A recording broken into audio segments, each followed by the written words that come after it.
Hello and good morning. How are you doing today, Grace? Hey, Errol. I'm so good. How are you? Absolutely fantastic. What a journey that you've been on, because, I mean, to create a book called The Joy Strategist, that means that you've been on the opposite side of the fence, and you're going to do everything you can to get people back over to where they can be filled with joy and abundance. Correct. To get into that mode of sharing, what door has to open up for you as that author? For me to share, what had to open was the miraculous gift I felt in my life, achieving and making it happen and successing, to truly living in my heart and letting my heart be my own inner GPS. What I needed was permission. It was interesting as a fear projectionite, recovering people pleaser, to realize that the biggest block to me living in that joyous way was my own belief about what it meant to be a person who puts themselves first, a person who doesn't ask permission to live in, and to not be just in service to others, but to making sure I put my own oxygen mask on the plane first. It was permission, entitlement, understanding there was an endowment. That wasn't easy, but that was the gift for me. Do you think the blocks that we create are generated by, we want to live in the past because we always think that the past was better, but in reality, living in the moment of now and experiencing what is now is what's so important? Oh, absolutely. And, it's not even just living in the past. It's just that we live in what's safe. If we're being taught that how you feel and your pleasure and your joy is not paramount, well, then what we're doing all the time is we're re-looking at the past and where we went wrong with that, or we're futuring and trying to figure out how to attain that in the future. But being in the now and being present really is, again, back to permission. It's a moment to say you're safe being right here without anything you're holding on to from the past or the future. You're safe to just feel how you feel in your own heart at this moment. And how do you feed it? With joy snacks. Now, one of the things that, because we've gone through a lot of changes around the world in the past 20 to 25 years, does the word joy have a brand new definition? Because it seems like every day there's something new knocking on our heart. Yeah, to me it has a new definition because I was taught happy. Yeah. You got to be happy and find happiness. And I'm 53, so when I was a teenager, one of the biggest songs was "Don't Worry, Be Happy." Yep. And like a lot of the words in our language, they get co-opted to mean something else, and it became this elusive thing outside of me. Happy? How happy? How do I get happy? But I will argue that joy is our birthright, and it's the communication of our heart. It has the word "cœur" in it, which in French is your heart. And early definition, the ability to tell the true story of your own heart. So that is it right there. Like, how do we make that our priority? How do we become our own chief energy officers of our lives? Breaking it down with the 7 emotional feelings, I thought that was absolutely fantastic because a lot of people can't identify their emotions. In fact, there was a big study that was released a couple weeks ago where the younger generations can't identify their emotions and what to do. I really don't know what to do. But you break things down so simple.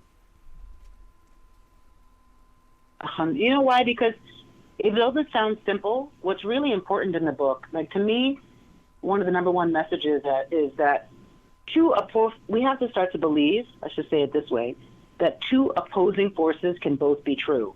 One, that things can be simple and easy and joyful, and also that it takes work.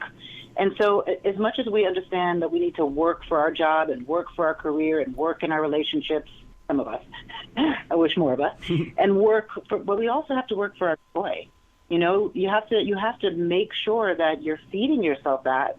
If I were going on a long trip, and I knew there'd be no food, I would bring snacks. But if I do a little practice in the morning and then I go out in the world and people who are not accessing joy, real life drama like we're experiencing in the world now, outer systemic change, that only comes from really making a life practice of inner systemic change. Mm-hmm. And to me, joy is the scavenger hunt way to it.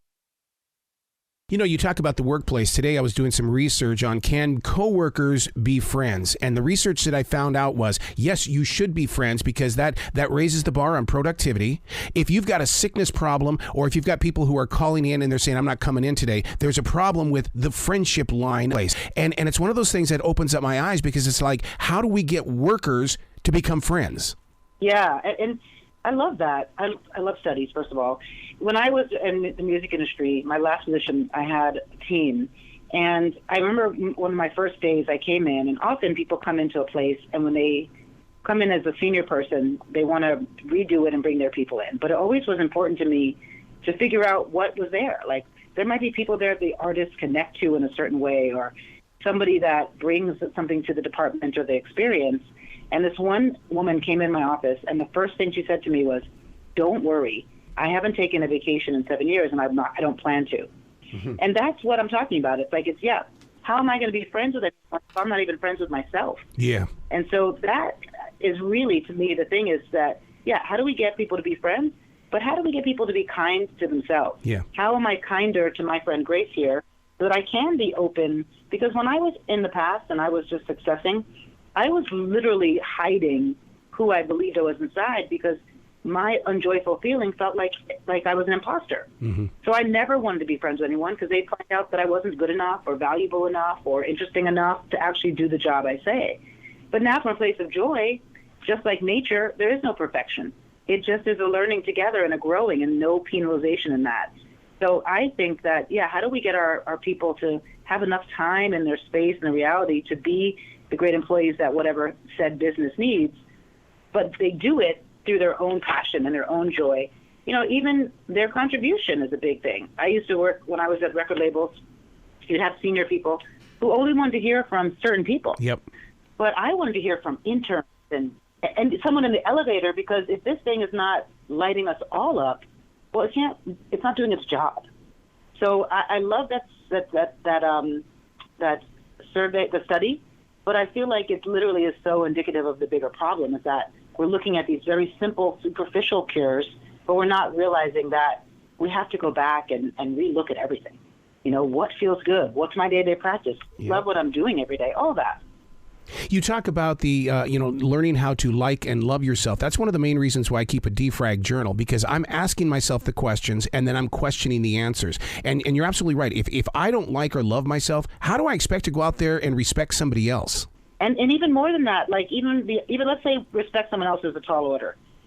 Well, how do we even get to what I was saying, this concept that two opposing forces can both be true? Yep. My friend Jana has a platform, and she said that in a workshop, and that blew my mind, because you have a beautiful thing like spirituality or love, and in its root and its essence, it's gorgeous, it's pure, it's attainable, but the commodification, the growth of it, the co-opting of what it means to one versus another is where I feel like we get so lost in all these things. And so making your own heart your GPS and letting it guide you, no matter how it looks at times, and knowing at the end it'll bring you to the place you need to be, to me, that's the answer. How do we talk to the listener and or the reader of the book and let them understand that this is more than just words on a page, that it's an activation in your personal life, and that this should be used as a tool from this day forward?